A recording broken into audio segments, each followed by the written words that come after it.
Welcome back to the Customer Success Festival APAC Reloaded. I hope you enjoyed the event so far. Again, I would like to express my sincere gratitude to all speakers, attendees, and partners. If you do like our content, please head over to customersuccesscollective.com and check out our membership plan. With the CSC membership, you'll be able to have full access to on-demand videos, templates, framework, exclusive articles, and also rewatch all the presentation videos of this event. Now it's time, sit back and enjoy the next session.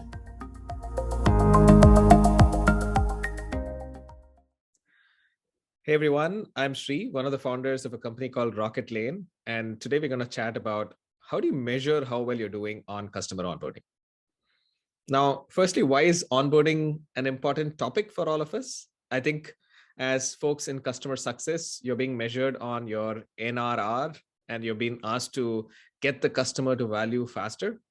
So here's why this matters, right? So if you have a new customer, the first partnership that they're going to experience with your team is really this onboarding and implementation journey, right? If you do a sloppy job here, it probably means you're on the back foot from get-go, and you're going to have to win the customer's trust back before you can have any sort of conversation around expansion and renewals. Versus if you do a great job, if you're like able to impress the customer during your onboarding, then you can probably have your expansion conversation even while that first implementation is ongoing, right?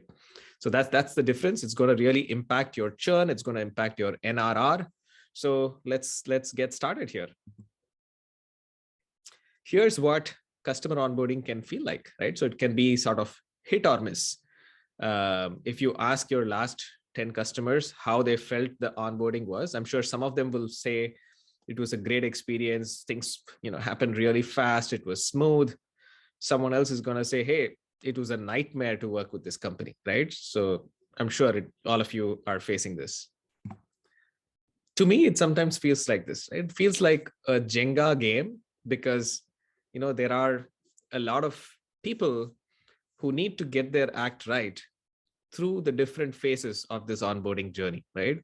And if someone moves a wrong piece, the whole thing can fall, and it's going to reset the whole game, right? It's going to reset that journey. It's going to put you on the back foot. So everyone needs to move their pieces carefully, and it's a collaborative effort to make this happen. When you think back about how your team's onboarding used to be in early days, let's say that first customer that you were onboarding, I'm sure like things were pretty bad, right? You probably told the customer very often, like entrepreneurs who are onboarding the first customers, tell the customer, hey, we can get this done in a few hours, right? And likewise, when you're starting on a journey, customer success journey with a company, I'm sure early days, your customer onboarding, you don't really have that playbook yet. You don't know what surprises you're going to encounter along the way. So, you discover the process along that journey.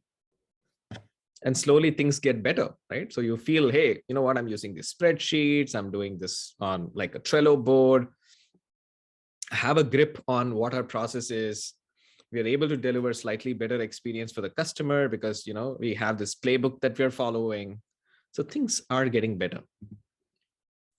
But guess what? There is always room for improvement, right? So what this graph is trying to show is that you may be here, right? And you may have moved all the way to here, and you might be feeling, hey, you know what? We're doing really well now. We have improved so much. But all of us know only so much about like what we are improving on, right? So if you're not measuring what dimensions you're improving on, you may be putting more and more effort on one dimension and you reached like a local maxima, but you haven't realized that, hey, there are things that are still in your control that you can improve, which are going to take you to a higher peak, right? So the way this happens, I would say, is maybe today you're focused on what tooling you're using, and you've like really improved your tooling and visibility with the customer. And so you got to a certain local maxima. But guess what? If you do better expectation setting with the customer, if you run a better quality kickoff process with the customer, maybe you'll find this new peak. And so how do you know how well you're doing, right? So is there a way to get to understand a little more about your how well you're doing as a team that's onboarding new customers? Well, you need to do some sort of measurement to understand that, right? So you can't just look at, hey, here are things that we're doing before, we've improved, and so we are doing well. Yes, you've improved, but guess what? If you improve things on the same dimension, eventually your returns for the effort you put into that dimension start reducing, right? So you sort of have great results initially when you like start doing those new initiatives, but as you keep trying to enhance that initiative a little more, keep adding to it, your extra returns from doing that start reducing. And that's where really a maturity model comes in. So we have come up with version 1 of a maturity model and a maturity score, where really this is about exposing you to more dimensions along which you can measure how you're doing, right? So give you a way to score yourself on different dimensions. So here are the dimensions we're starting with: value orientation, customer experience and delivery, adaptability and organization, manageability and productivity. So we sort of identified these 4 dimensions as like a V0 of our own maturity model, where we have a quiz. You take this quiz, you get a score, and I'm going to encourage all of you to go and try this out, right? So that you have a good idea of where you stand and how you can improve on each of these dimensions. We'll come to these dimensions quickly now. So I'm going to introduce the model itself to you. And a little bit of context before that, this may apply a little more to onboardings where there's, it's going to take at least 2.5, 3 weeks or more. So mid-market or enterprise implementations. This model in itself is an early version, so it's gonna we're going to continue to evolve it based on all of your feedback. So feel free to write to us. I'm at sri@rocketlane.com. Also, we understand that the score on some dimensions may be low, and that may be okay, right? Because your company stage demands that you do things a certain way, and you're not yet ready for scale, you're not yet ready to improve on a certain dimension, then that's fine. And lastly, for very mature professional services teams, we're not trying to score you on your like PS utilization, project profitability, etc. This is more for customer success teams doing the onboarding. So here's the scorecard, right? So this is the set of questions along which we're going to score you. If you go to maturitymodel.rocketlane.com, you can actually answer the questions over here. So we have a multiple choice option for you. You select those options, you get your score. But right now, let's focus on what this model itself is about, right? So there are 4 dimensions we've identified, as I already said. The first one is value orientation. Now, why is this important? I think very often you would have just won a large logo, and let's say you got Nike as a customer, and you finished onboarding them. Now your marketing team is like, hey, wow, we got Nike and they're live with us. Can we do a case study? You say, yeah, sure. Let me introduce you to our contact. So you put them in touch, and your marketing team is trying to get something tangible from them, right? Like not just, oh, they're a great team to work with. Oh, we love their product. But you want them to say, hey, here's the ROI we got from your offering. Here's the value that this product was able to deliver. And guess what? The customer has no clue, right? And that's because what was missing through their journey was that value orientation. So what's value orientation all about, right? Firstly, are your teams able to articulate value the same way, right? So what did the sales team sell the customer? And during onboarding, are you talking about the same value? Are you focused on the same aspects of value delivery, right? Are you enabling that same value for the customer that was discussed before? And are you able to help the customer realize that they're getting that value? What that also means is, actually measuring the value, right? So you can't just say, hey, here's how we are adding value. You need to have measured how things were done before, and hence when you change things around, what sort of value have you enabled, right? You saved so much time for the customer, for each person on the customer's team. So that means here's the value, here's the dollar value or dollar impact they saw. You increase the number of leads for them, right? It was X before, it is Y now. So much more business, right? You increase the conversions that happen for them as like a maybe marketing optimization product. What does that mean for them in dollar terms? So there's various kinds of products for which the value is going to vary. So make sure you're measuring your impact. Also, measuring and benchmarking your time to value, right? So you agreed what the value is. Are you also looking at how quickly you got the customer to that value, right? So it might not be the entire value, but even part of the value. Again, on an ongoing basis, today, quite often, all of our products, we use this whole land and expand sort of way to work with customers.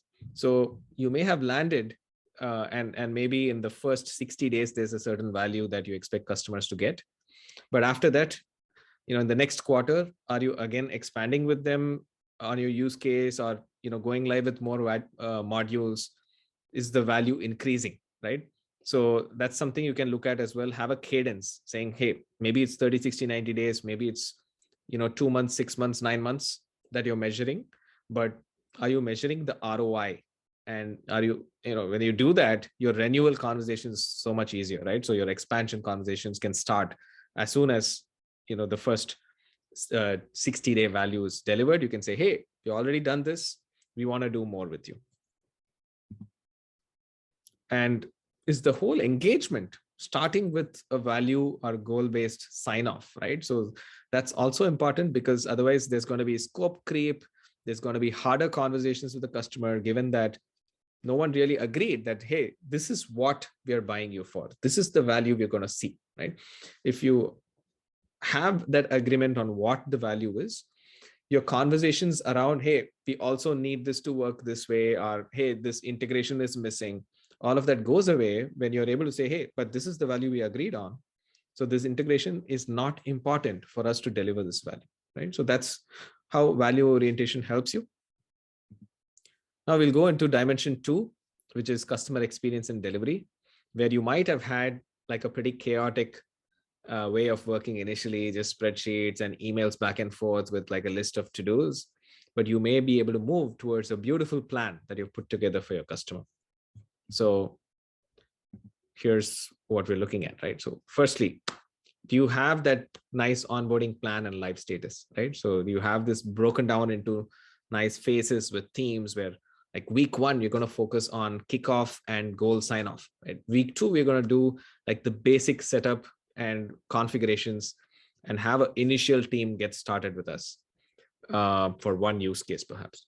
Week 3 is where the full implementation, integrations, data migration start. Maybe it's week 3 and week 4.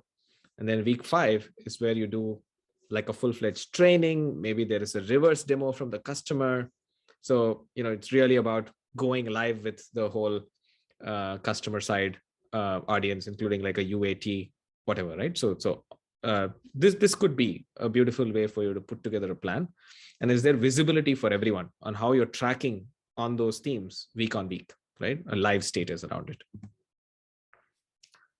Do you have like clear expectations set and sign-offs with the customer everywhere? So this is about, when expectations are not set well, that leads to the most frustration with the customer.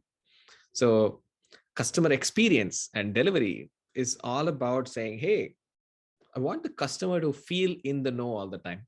They shouldn't feel, hey, things are in the dark. I don't know if I'm doing the right things or not.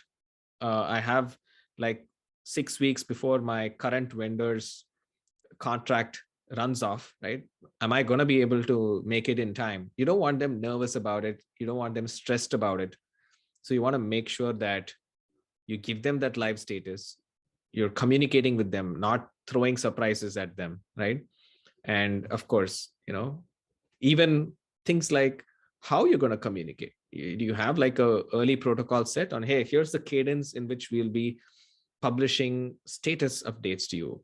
Here's when we will escalate something. You don't want to suddenly throw the customer under the bus saying, hey, because of you, we've had like a 3-week delay, when they didn't even know, or you weren't necessarily chasing them about it. So set your rules of engagement pretty early, right? And measure how you're doing. Like, what are the timelines committed? Are you delayed? Are you on track?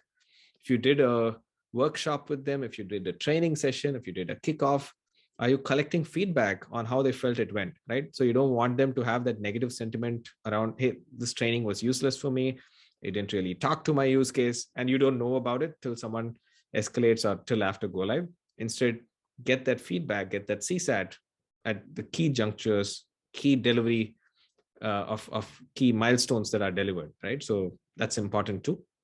Lastly, are you also measuring the customer's effort that goes into the whole experience, right? So the whole journey, if they feel they're having to do too much, they're gonna, talk about it to others. If someone asks them, how was it to work with your company? They're gonna say, hey, it was really hard to work with them, right? It was really hard to go live.